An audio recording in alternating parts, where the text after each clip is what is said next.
Arthur Bishop, the protagonist of the film, makes his home on a boat nestled in a seaside locale. His daily routine starts with waking up to a cup of coffee and his favorite tunes. Before stepping off his boat, he arms a bomb as a protective measure against potential thieves. He then mounts his motorcycle and heads to a well-known local restaurant where he's a familiar face. The staff welcomes him to a prime spot with a breathtaking sea view. An Asian lady approaches him, claiming she's been seeking him out for quite some time. She presents him with a task from her boss: eliminate 3 individuals, making their deaths appear natural. She assures him it's a task well within his expertise. However, she warns that if he declines, she'll disclose his location and the fact he's still alive. A fact many parties are interested in since he's believed to have faked his death and disappeared. Bishop quickly realizes that the girl isn't alone. Several armed men are with her. He asks to make a phone call, during which he quickly takes a photo of the girl. When she tries to draw a gun, he rapidly disarms her and strikes her. Her associates immediately retaliate. As he sees the thugs approaching through the security cameras, he jumps off the restaurant's wall and boards a cable car.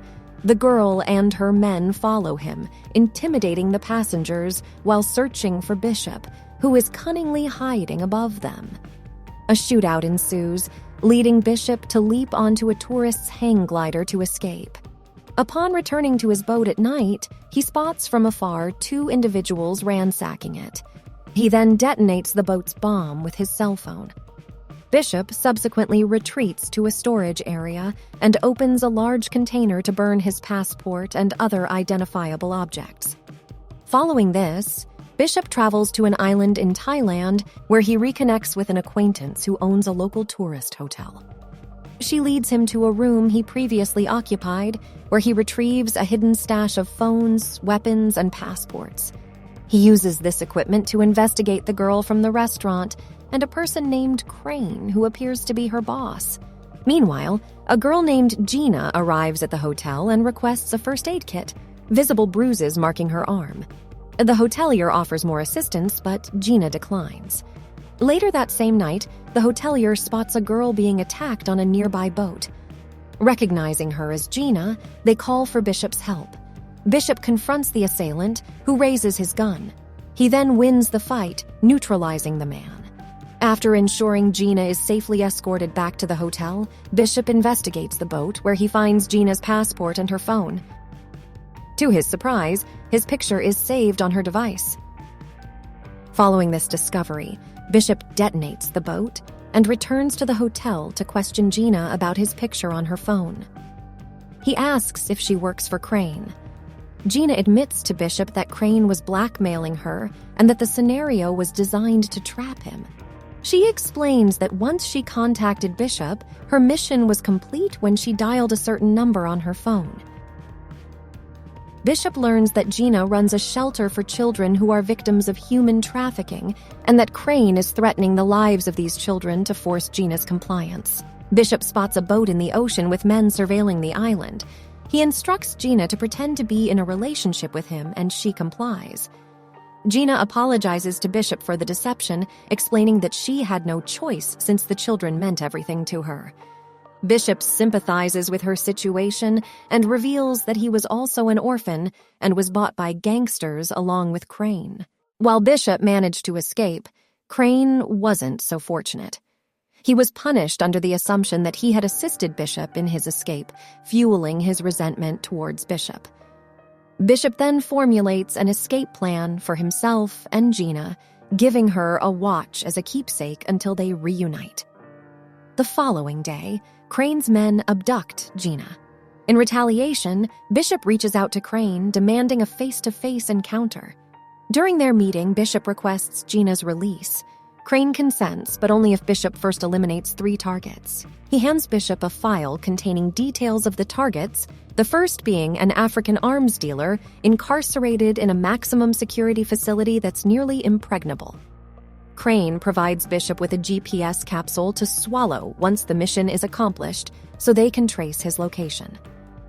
When Bishop seeks assurance that Gina is still alive, Crane promises him that he will be permitted to speak with her after each successful mission, revealing her location only after the final mission is completed.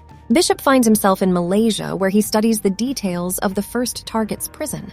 Located amidst a shark-infested sea surrounded by 100-meter cliffs, the task appears nearly impossible.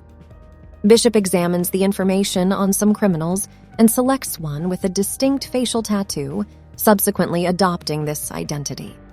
After purchasing the necessary items for the mission, he intentionally gets arrested and is sent to the prison. Bishop recalls Crane's warning that there would be no rescue if the deaths didn't appear accidental. He observes that the arms dealer is always protected by his crew. Seeking more information, Bishop queries a fellow inmate about the arms dealer. The prisoner informs him that the individual, Krill, assassinated the president of Liberia. Many have attempted to kill him in prison, he says. When an inmate tries to murder Krill, Bishop steps in to save him. Grateful, Krill invites Bishop to dinner. During their meeting, Bishop kills him. The cause of Krill's death is made to appear as food poisoning. Following this, Bishop demolishes a prison wall, covers his body in a shark-repelling substance, swallows a GPS capsule, and jumps into the sea. A message is sent to a boat captain that Bishop has completed his mission and his location is shared.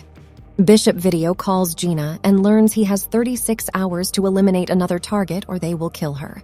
He assures Gina that she is safe. Crane sends Bishop details about the second target, Adrian, a mineral mogul based in Australia, involved in human trafficking.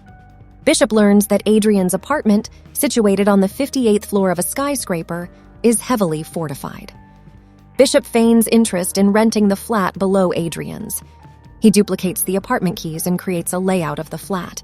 He fabricates glass bombs, disguises himself as a maintenance worker, and gains access to Adrian's apartment. Bishop plants a bomb in the glass pool where Adrian is and detonates it, killing him.